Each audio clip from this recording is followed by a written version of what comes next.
Hey guys, Ralph here. Hang on just a second. Get the microphone working. Is that better? Anyway, I'll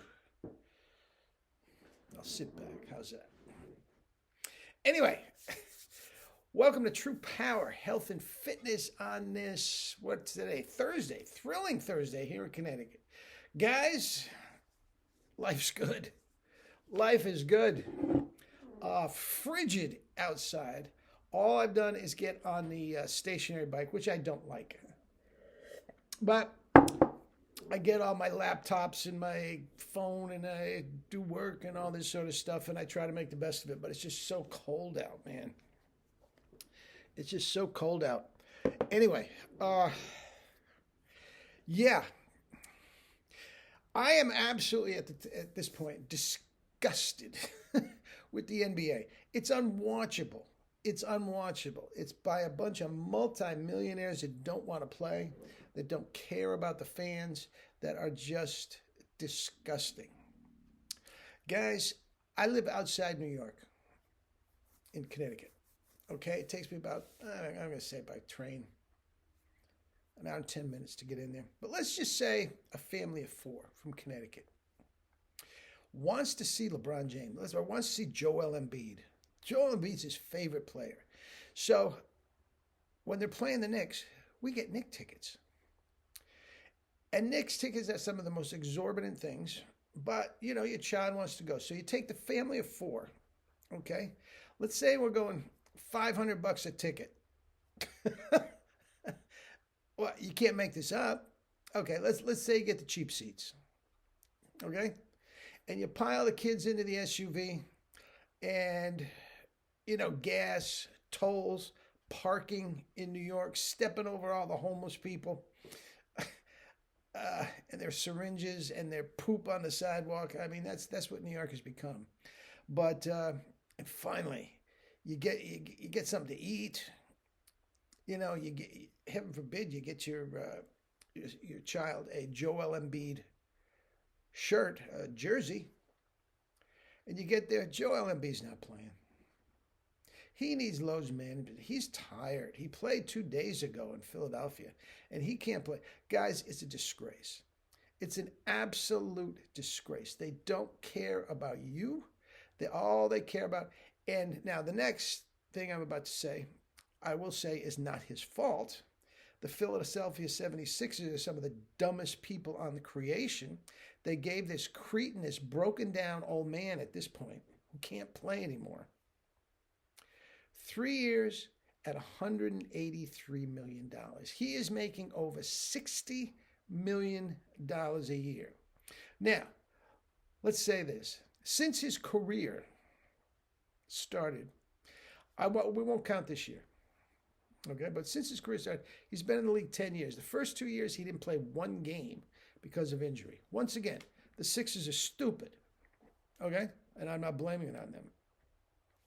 But in those 10 years, he has averaged 43 games per year. The schedule calls for 82 games a year. He is playing half the games. Now, how many people would keep their job if they went to work half the time? How many teachers would keep their job if they blow it half the time? How about office workers? Construction workers, half the time. We won't even count the U.S. Senate, right? Because that's, you know, anyway. Guys, it is deplorable. Now, why is a health and fitness channel concerned? Because he is in hideous shape. He has always been in hideous shape, even when he plays. Number one, he can't play huge minutes, can't. Number two, when you do play, you're holding your breath that he's going to hurt himself further. He's at least 50 pounds overweight. All his injuries have been to his legs, his knees, his ankles, his feet. It's carrying too much weight around. Now, he's an enormous man to begin with, so he has to be cognizant of that. He should be down, I'm going to say at least 50. He should be down 75 pounds. And guys, it can be done. And it can be done easily. What would I do if he was on my team? Well, again, you can't be the pizza police. You have no control over what these people are doing when they go home, when they leave. But guys, I would absolutely put him on a stationary bike.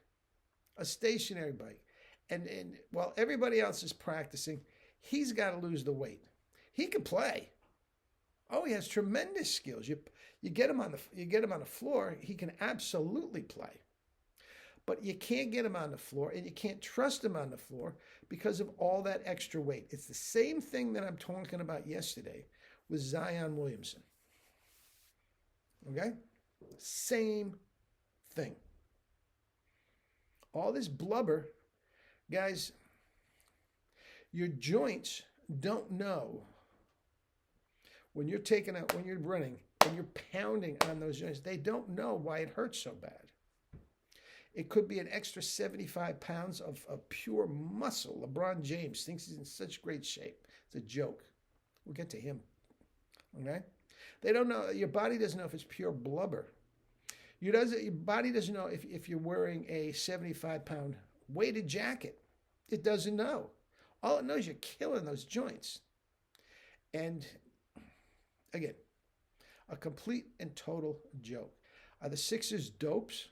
They're mesmerized by what this guy can do for a period of time when he actually plays. But they have no idea what they're talking about. The health and fitness, they are not going to get it. Kristaps Porzingis, he's another one. He's not the same reason of Embiid, but his knees are shot. The Celtics aren't going to get consistent play out of him going forward. Not going to happen. 82 games, that's long gone. That went with Michael Jordan. But I want you to think about something. The NBA, their ratings are down 70%. 70% since the Michael Jordan era. Okay? If Microsoft was down 70%, right? If Facebook were down 70%, heads would roll. Heads would roll. Why are they still... And this guy comes out and says, well, I'm not playing back-to-back games. $63 million. Oh, I'm not doing this. I'm not doing that. That is why the ratings are down. They don't care about anybody. They don't care enough to get in shape. They don't care of playing even when they are in shape. They don't feel like doing it. And, if anybody other than Pat Riley is going to let that happen, then you deserve what you get. You deserve what you get. It's an absolute disgrace. And Joel Embiid and Zion Williams are the poster boys for the NBA and how it's down. The NBA hasn't gotten the ratings back since post-COVID. Now, a lot has to do with the style of play. It's just a joke. We'll do LeBron James some other time. I mean, this is the biggest joke on the planet. But anyway, eat and drink your fruits and vegetables. What would I do? I'd put him on the diet. He'd have his best year ever if he did what I told him. Best year ever. We put him on a stationary bike, get the weight down. We put him on fruits, veggies, rice, corn, peas, potatoes, the whole 9 yards. As much as he wants, he would absolutely shrink. And he'd have the best year ever. Now, like Luka Doncic, another one, his knees are probably too far gone to be anything significant again. But that's what I do. Love you all, guys. Have a great day.